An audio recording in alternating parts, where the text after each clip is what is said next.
Directors of the International Monetary Fund Board met on Friday to seal a $45 billion debt deal with Argentina that would unlock fresh funds and remove the threat of an imminent clash with the lender after nearly 2 years of talks. On Friday, Russia established a humanitarian corridor for the safe departure of foreign ships from Ukrainian ports. Now, the rebels of the Tigray People's Liberation Front announced their commitment to a ceasefire in the war they have been waging against the federal government since 2020.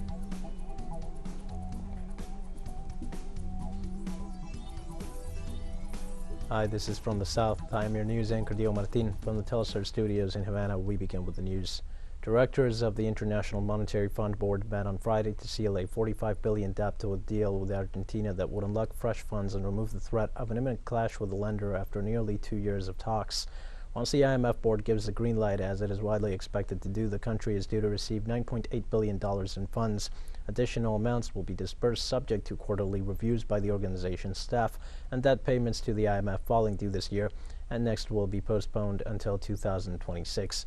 A $2.28 billion installment due on earlier this week has been postponed for March 31st. The agreement is a culmination of weeks of talks and averted an immediate fiscal and political crisis for the government of Alberto Fujimori.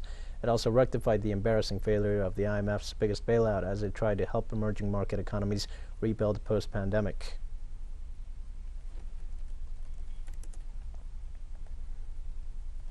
Uruguay starts an electoral ban in view of a referendum to decide whether to maintain or repeal several articles of the urgent consideration law. With the electoral ban, opposing political parties are forbidden from carrying out proselytizing activities, any activities aimed at persuading voters. At the next Sunday referendum, Uruguayans will vote on whether or not to repeal 137 articles of the law of urgent consideration. The regulation promoted by the government contains provisions questioned by the opposition, unions, and social and human rights organizations, especially concerning its housing, security, education, and finance provisions. The legislation also limits the rights of workers to strike. This referendum was made possible by the 750,000 signatures collected by a campaign by social organizations and several opposition sectors.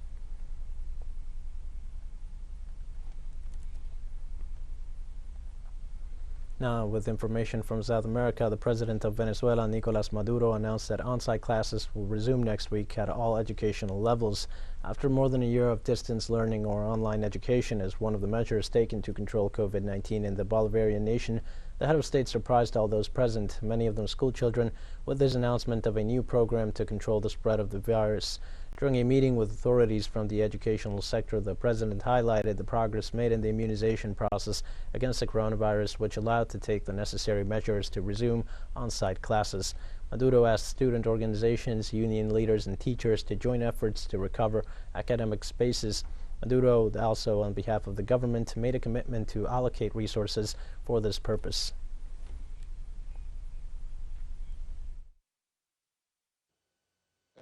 Beautiful, socialist, free, and independent. So, good news. I also had good news for all of the communities. For the movement of Bolivarian families, starting next week, we're going to resume on-site classes in all schools, high schools and universities in the country. 100% classes in all shifts. The experiment is over. We all have been vaccinated. Now we are going full classes, as well as the children who want to be in class at all times. Now we go to Peru. The Fourth Superior Court of Justice, specialized in organized crime, prohibited former President Alberto Fujimori from leaving the country for 18 months as he is pending a new trial for crimes against humanity related to the Pativilca massacre.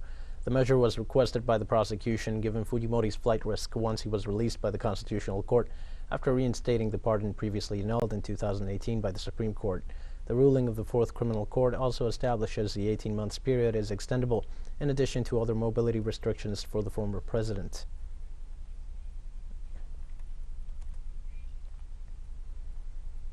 And the Cuban government rejected the United States' migration policies, describing them as cynical, destabilizing, and abusive. The island's foreign ministry says it is unfair to impose Washington's changing behavior on aspiring Cuban migrants.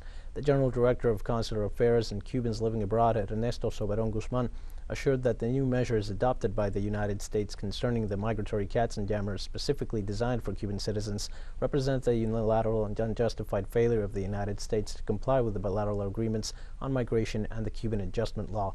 In the statement, the Cuban official affirms that his fellow nationals are now forced to travel to Guyana to process their migrant visas from there, to which they must also apply for a transit visa through a third country to get to Georgetown in the first place, while operations at the Washington consulate in Havana remain suspended or very limited.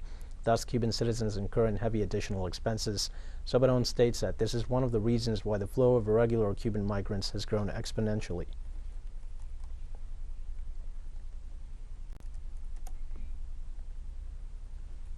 And in Haiti, the bodies of 3 former Colombians who were linked to the assassination of President Jovenel Moïse in July 2021 were cremated on Friday. These are the bodies of Duvernay Capador, who was accused of being the leader of the operation to assassinate the Haitian president, and former militaries Javier Mauricio Romero and Miguel Garzón, also deceased at the scene of the assassination.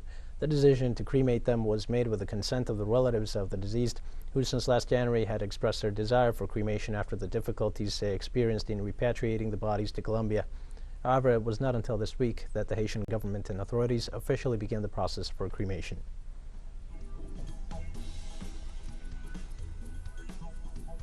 We're going to take a short break now. Please join us again after this.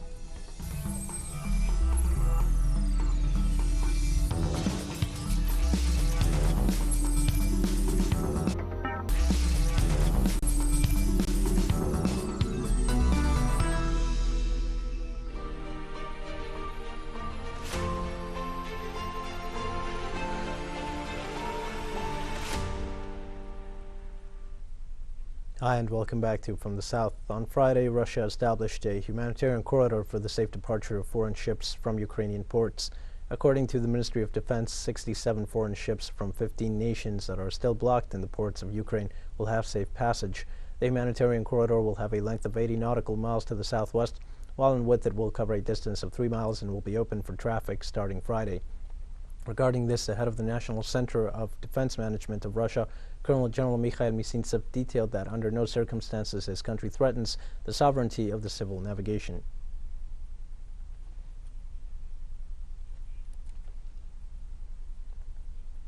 The Russian Defense Ministry made an assessment of the special military operation in Ukraine and detailed the number of military casualties of both nations. Senior representative of the General Staff, Sergei Rudskoy, pointed out that at least 1,351 Russian soldiers were killed and another 3,825 were injured. Rudskoy also reported that Ukrainian troops lost over 14,000 soldiers and some 16,000 were injured since the beginning of the operation aimed at denazifying and demilitarizing Ukraine. Rudskoy informed that the Ukrainian army fighting in the Donbass region had lost 7,000 fighters, representing 26% of the total number of troops in the region. The official highlighted that over 23,000 volunteers from 37 countries expressed their readiness to fight on the side of the republics of Donbass.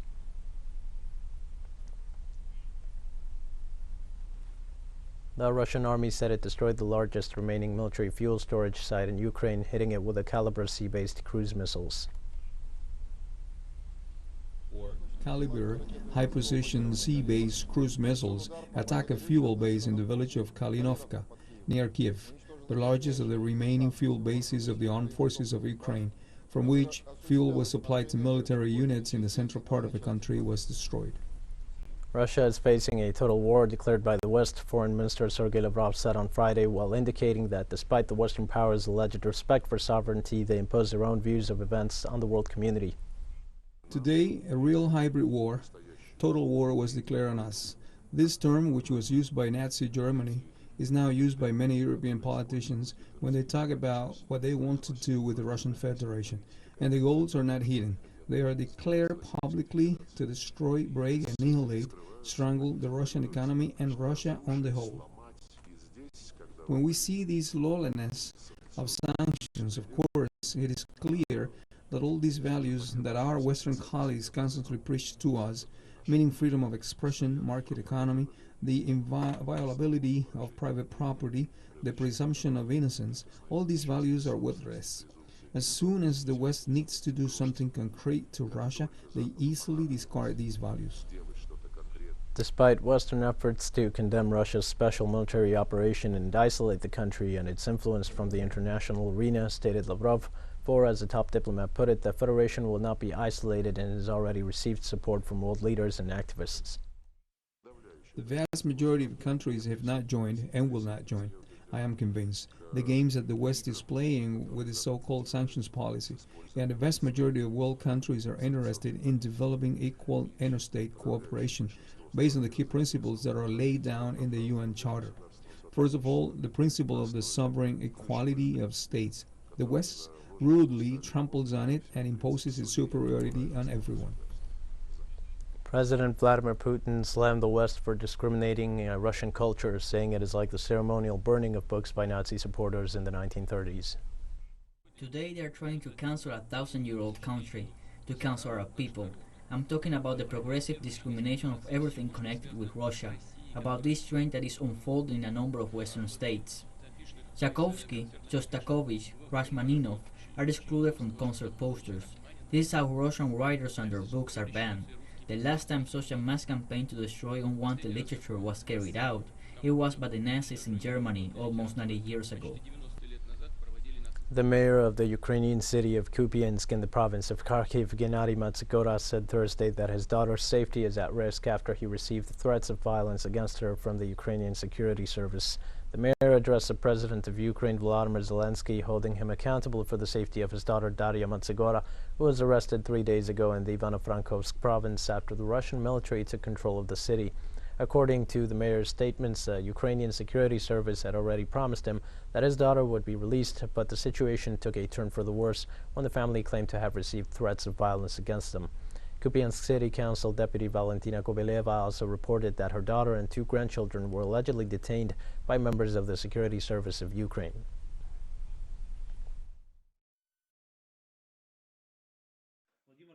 My daughter, Daria, born in 2002, has disappeared. For the last 20 days, she was with her friends in the Ivano-Frankivsk region. 3 days ago, she was detained by employees of the Security Service of Ukraine in the Kharkiv region. We have not seen her since then. We filed a complaint with the police and the prosecutor's office. A few days ago, I addressed the representatives of the Commissioner for Human Rights of the Verkhovna Rada of Ukraine. Now we are receiving death threats against my daughter. In Belgrade, the capital of Serbia, thousands marched observing the 23rd anniversary of the Yugoslavia bombings of 1999, chanting Russia's solidarity slogans. Chanting "Serbians and Russians are forever brothers," the demonstrators went to the Russian embassy to express their solidarity and support, proclaiming they are against NATO. Russian ambassador to Serbia, Alexander Boytsankarchenko, together with Serbian veterans, laid wreaths at several monuments in the city dedicated to the thousands of victims of that aggression. The bombings on Belgrade were carried out from March 24th to June 11th, 1997. During 78 days, NATO launched an estimated total of 2,300 missiles.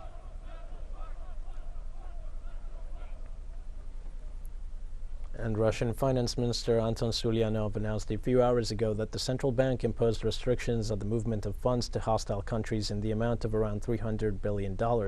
This way, Moscow is responding to the freezing of its gold and foreign currency reserves by Western countries. After learning the move by Washington and its Western allies, President Vladimir Putin accused the administration of Joe Biden and its allies of failing to meet their obligations. For this reason, a few hours ago, the Russian central bank announced a mirror measure imposing restrictions on capital flows, a ban on the sale of securities by foreign investors, and a ban on the withdrawal of funds from the Russian Financial Bank. Additionally, the Finance Ministry announced that payments on the corporate debt of Russian companies and public debt to debt holders in hostile countries that support sanctions against Russia will only be honored with the permission of the Governmental Commission.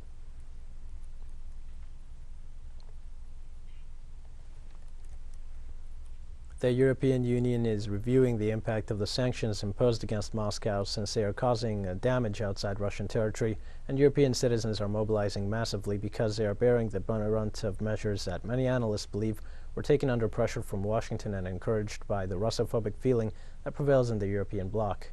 In this adverse context, leaders of the European Union decided to instruct the Commission chaired by Ursula von der Leyen to examine the effectiveness of the measures that the bloc has taken against Moscow. Prime Minister of Belgium, Alexander De Croo, confirmed this decision. The premier said it was urgent to know whether the costs imposed against Russia affect only Russians or if they also extend to other European citizens. This is not the only issue the 27 leaders have yet to solve, for the war strategies they have committed to with Ukraine to threaten Russia do not seem to be viable in the long run either, as confirmed in a recent interview by the Eurogroup's head of diplomacy, Josep Borrell.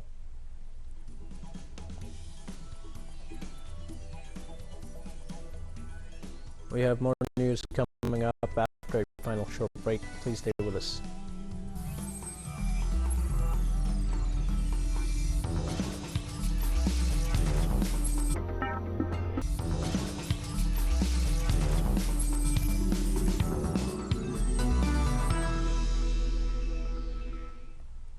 Hi and welcome back. Let's focus now on the far east of Africa. A few hours ago, the rebels of the Tigray People's Liberation Front announced their commitment to a ceasefire in the war they have been waging against the federal government since 2020.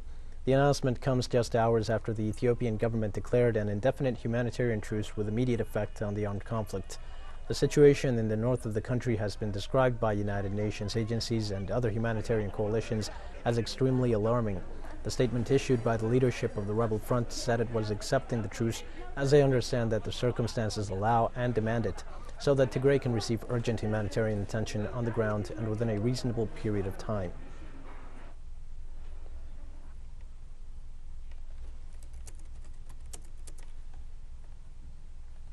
Iranian Foreign Minister Hossein Amir-Abdollahian met the Secretary General of Lebanon's Hezbollah movement, Sayed Hassan Nasrallah, in Beirut on Friday.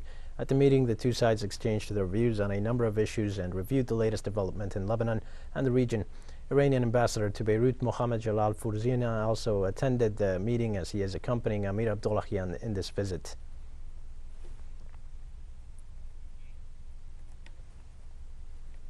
On Friday, authorities of the autonomous Portuguese region of the Azores archipelago, located in the middle of the Atlantic Ocean, began evacuating its residents to save areas in the face of what they have described as a real possibility of an eruption in the San Jorge Island. Civil protection authorities raised to 4 out of a scale of 5 the seismic alert as they continue to register every abnormal activity, although in a clearly defined area. The authorities ordered the transfer of patients from a clinic in the coastal municipality of Velas. They also recommended the evacuation of the elderly, dependent people, and people with reduced mobility residing in the south of the island.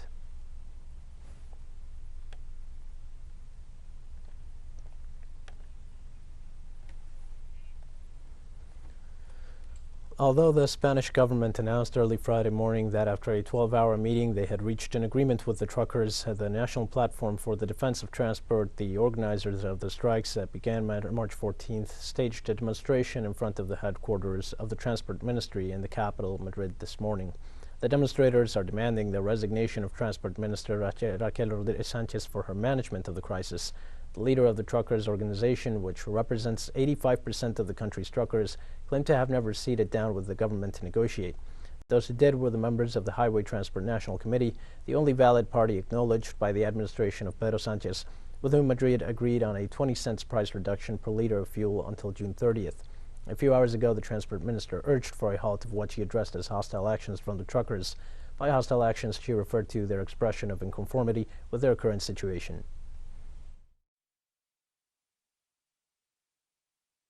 The demands put forward by the committee and by the platform were largely met, and therefore there are no reasons, or now rather excuses, for them not to resume work, and granted that they should stop all violent or coercive acts.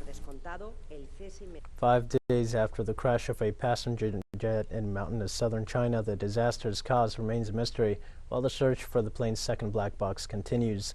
Hundreds of people, many in white hazmat suits, combed the impact zone and much larger debris field along steep slopes for bits of the wreckage and the belongings and the bodies of the 132 people on board who perished in the crash. Persistent rain has frustrated the task, whereas a remote location has required the use of dogs and hand tools, including metal detectors more often seen at airports. The China Eastern Boeing 737-800 left a 65-foot deep hole when it fell from the sky Monday.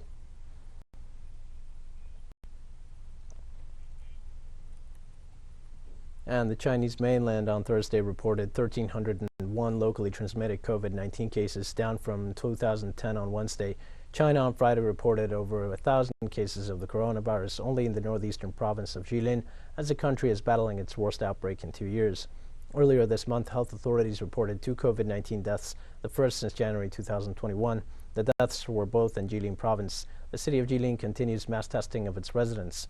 Local authorities Thursday completed a construction of a 400,000 square meter quarantine facility in Changchun, the largest in the city according to state broadcaster CCTV. The Xinglongshan Hospital has 5,000 single-patient isolation wards and will be used to treat patients with mild symptoms and asymptomatic infections. On Friday, provincial officials said they would ramp up measures to prevent infection and the spread of COVID-19 outside the province.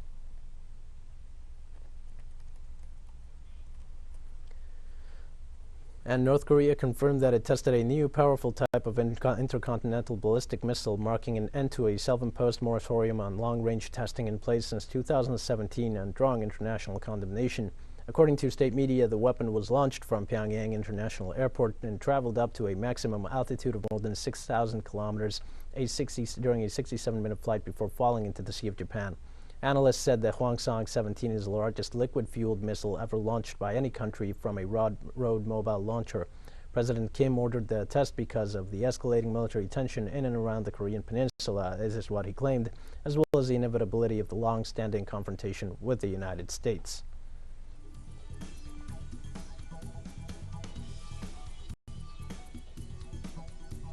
With that, we've come to the end of this news brief. Remember, you can find these and many other stories on the website TeleSUR English. You can also join us on social media for all the latest news. We're on Facebook, Twitter, Instagram, and Telegram. For TeleSUR English, I am Dio Martin. Thanks for watching.